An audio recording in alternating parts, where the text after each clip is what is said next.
আসসালামু আলাইকুম রহমতুল্লাহ। আজকে আলোচনা করব অটোক্যাডের গুরুত্বপূর্ণ আরেকটি কাজ নিয়ে, যার নাম হলো ডাইমেনশন স্টাইল।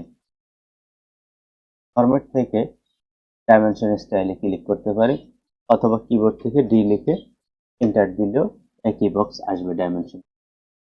ডাইমেনশন স্টাইল মানে হলো আমরা যে বিভিন্ন ধরনের মাপ বা পরিমাপ নিব, এটার বিভিন্ন স্টাইল নিয়ে আলোচনা হবে। প্রথমেই আমাদের কাজ মডিফাই। মডিফাইয়ের ভিতর থেকে প্রাইমারি ইউনিট, অন্যান্য জিনিসগুলো আমাদের চালু থাকতে পারে। আমরা মডিফাই থেকে প্রাইমারি ইউনিট, এখানে unit format architectural precision 0 fit half inch, অর্থাৎ আমরা আর্কিটেকচারালে মাপগুলো দেখতে চাই এবং সর্বনিম্ন মাপ আমাদের বা সর্বনিম্ন পরিমাপ আমাদের হাফ ইঞ্চি হবে। এবং মাপগুলো হরিজেন্টাল হবে। এখান থেকে আমরা আর্কিটেকচারালের পরিবর্তে অন্যান্য জিনিসগুলো আমরা ডেসিমাল বা সায়েন্টিফিক্স বা অন্যান্য যেই ফরম্যাটে আমরা কাজ করি সেগুলো এখান থেকে সিলেক্ট করব। তবে সাধারণত আর্কিটেকচারাল এবং ডেসিমাল এই দুই ফরম্যাটেই আমাদের কাজগুলো হয়ে থাকে। আর্কিটেকচারাল ইঞ্চি এবং ফুট পদ্ধতিতে, আর ডেসিমাল দিলে মিলিমিটার, সেন্টিমিটার ইত্যাদি ফরম্যাটে কাজগুলো হবে। এরপরে আরেকটা জায়গায় কাজ আছে, সেটা হলো টেক্সট। অর্থাৎ এখানে কিন্তু একটা স্যাম্পল দেখাচ্ছে যে আসলে কেমন হবে। এই জায়গায় আমাদের এখান থেকে এই বাহুর সোজা মাপ কত, হরিজেন্টালি এটা ভার্টিক্যাল মাপ, এটা ইনক্লাইন বা বক্র মাপ, এটা হলো ডিগ্রি, এটা রেডিয়াস, মানে সবগুলোর এক একটা উদাহরণ এখানে আছে। হ্যাঁ, এরপরে আসি টেক্সট। টেক্সটের ভিতরে এখানে সবচেয়ে গুরুত্বপূর্ণ কাজ হলো টেক্সট হাইট। এখানে 8 ইঞ্চি দেওয়া আছে। যদি আমরা এখানে 8 ইঞ্চি বা 8.5 ইঞ্চি, 9 ইঞ্চি যাই দিই, লেখাগুলো তত বড় হবে। ছোট করে দিতে চাইলে ছোট হবে। এ হলো টেক্সট হাইটের কাজ। আচ্ছা, টেক্সট কালার, ফিল কালার, এগুলো ভিন্ন কথা। অর্থাৎ এগুলো সাধারণত আমরা লেয়ারে নিয়ে থাকি। লেয়ারের আলোচনা ইনশাল্লাহ হবে। তো লেয়ারে যে কালার থাকে সেই কালারতে লেখার কালার হয়ে যায়। ফিল কালার মানে হলো এর ব্যাকগ্রাউন্ডে এরকম একটা কালার হয়। সাধারণত এগুলো নাও দিতে পারেন। আচ্ছা, এখানে তিনটা কাজ আছে। প্রথমটা হলো হরিজেন্টাল। এখানে লেখা সবগুলো এখন হরিজেন্টালি আছে। মাপ যেটাই হোক, মেজারমেন্ট যাই হোক, লেখা আছে। এরপরে অ্যালাইন উইথ ডাইমেনশন। এক্ষেত্রে মানে ডাইমেনশন লাইনটা যেরকম, মেজারমেন্ট বা মাপটা ওইরকমই আছে। আইএসও স্ট্যান্ডার্ডের ক্ষেত্রে তেমন কোনো পরিবর্তন নেই, শুধু রেডিয়াসের ক্ষেত্রে একটু স্ট্যান্ডার্ড পরিবর্তন আসে। এই সাধারণত হরিজেন্টাল থাকে অথবা অ্যালাইন উইথ ডাইমেনশন লাইন, এই দুই পদ্ধতিতেই কাজ হয়ে থাকে। আচ্ছা, এরপর আরেকটা কাজ হলো টেক্সট প্লেসমেন্ট। অর্থাৎ এই লেখাটা কোন প্লেসে থাকবে, ভার্টিক্যাল লেয়ার, হরিজেন্টাল। আমার দুইভাবেই সেন্টারে দেওয়া আছে। অর্থাৎ হরিজেন্টাল লেয়ার সেন্টারে আছে, ভার্টিক্যাল লেয়ার সেন্টার।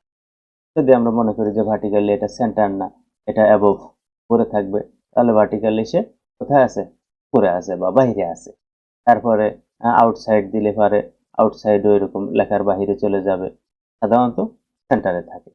আচ্ছা, হরিজেন্টালের ক্ষেত্রেও সেন্টারে থাকে, তবে ইএক্সটি লাইন 1 দিলে পারে এটা লাইনের শুরুতে, অর্থাৎ যেখান থেকে শুরু করছি সেখানে থাকবে। তারপরে লাইন 2 দিলে পারে শেষে থাকবে। এরকম কিছু তুলনামূলকভাবে কম প্রয়োজন বা অপ্রয়োজনীয় থাকে, তবে সকল ক্ষেত্রেই উভয় জায়গায় সেন্টার থাকে। তৃতীয় কাজ হলো সিম্বল অ্যান্ড অ্যারোস। অর্থাৎ এই যে মাপ দিয়েছি এখানে, কারো ক্ষেত্রে এই ধরনের মাপ দাগ থাকে, কোনো জায়গায় আরেকটু মোটা দাগ থাকে, কোনো জায়গায় তীর চিহ্ন থাকে। তো প্রথম অর্থাৎ প্রথমে আমাদের এটা আছে, দ্বিতীয় ক্ষেত্রেও এটা আছে। আর আমরা যদি এখানে ডট সিলেক্ট করে দিই, তখন দেখা গেল যে প্রথম দ্বিতীয় উভয় জায়গায় আমাদের ডট আছে।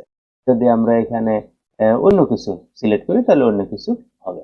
সাধারণত আমরা এখানে অবলিক দিয়ে থাকি। আচ্ছা, এটা হলো ফার্স্ট পয়েন্ট। আর সেকেন্ড পয়েন্টে আমরা অন্য কিছু দিতে পারি, অর্থাৎ ফার্স্ট পয়েন্টে একটা দিছি, সেকেন্ড পয়েন্টে আরেকটা দিই।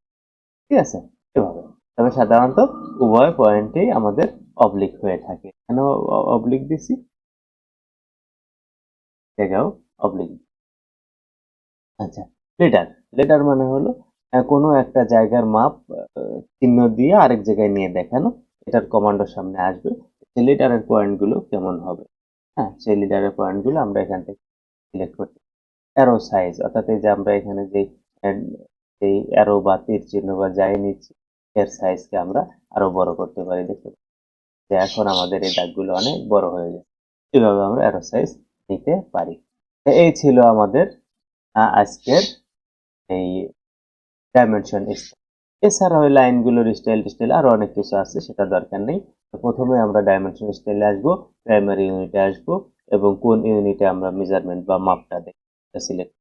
আরো একটা কথা এখানে আছে, সেটা হলো ডিগ্রি, মিনিট, সেকেন্ড। যেমন এই কোণটা আমার আছে হলো 59 ডিগ্রি 59 মিনিট 57 সেকেন্ড। এখন এত বড় দেখতে চাই না, তাহলে আমি এখান থেকে যেমন শুধু ডিগ্রি আর মিনিট দেখতে চাই, এই বাটনে ক্লিক করলে দেখা যাবে যে এটা 60 ডিগ্রি আছে। আর যদি আরো শর্টে করতে চাই, শুধু শুধু ডিগ্রি দিলে পরে শুধু 60 ডিগ্রি এখানে উঠে আসবে, আর মিনিট সেকেন্ড এই জিনিসগুলো আসবে না। আর যদি এখানে ডেসিমাল, অর্থাৎ আমি যদি মিলিমিটারে কাজ করি, তখন ডেসিমাল অপশনে চাপ দেবো এবং এদিকে যেটা ক্লিক করবো ওটা দশমিক পদ্ধতিতে চলে আসবে। এই ছিল আমাদের ডাইমেনশন। শুধু এখানে শেষ না, এরপর আমরা ওকে করব।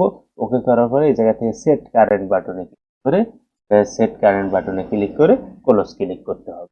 তাহলে আমরা যেই পদ্ধতিতে আমরা সেট আপ করে আসছি সেই পদ্ধতিতে আমাদের মেজারমেন্ট গুলো, যেমন এখন আমরা একটা একটা লাইন আঁকলাম, এই লাইনের আমরা দিই, তাহলে এই মাপটা আমার লাইন যে অ্যাঙ্গেলে আছে, মেজারমেন্টটাও সেই অ্যাঙ্গেলে আছে, এবং পুরা লাইনের মাঝখানে আছে, এবং এটা ওইখানে মনে হয় 7 ইঞ্চি বা 7 ইঞ্চি করে আসছিলাম, 7 ইঞ্চি সাইজের লেখাটা আছে। লেখার কালারটা এখানে আমার যে কালার নর্মালি এখানে রানিং আছে একটু লেয়ারের মধ্যে, সেই কালারে লেখাটা হয়েছে, এবং এখানে যে অ্যারোটা দেওয়া ছিল সেই অ্যারোটাই হয়েছে। এই জাতীয় জিনিসগুলো হয়েছে। ধন্যবাদ সবাইকে। আল্লাহ হাফিজ।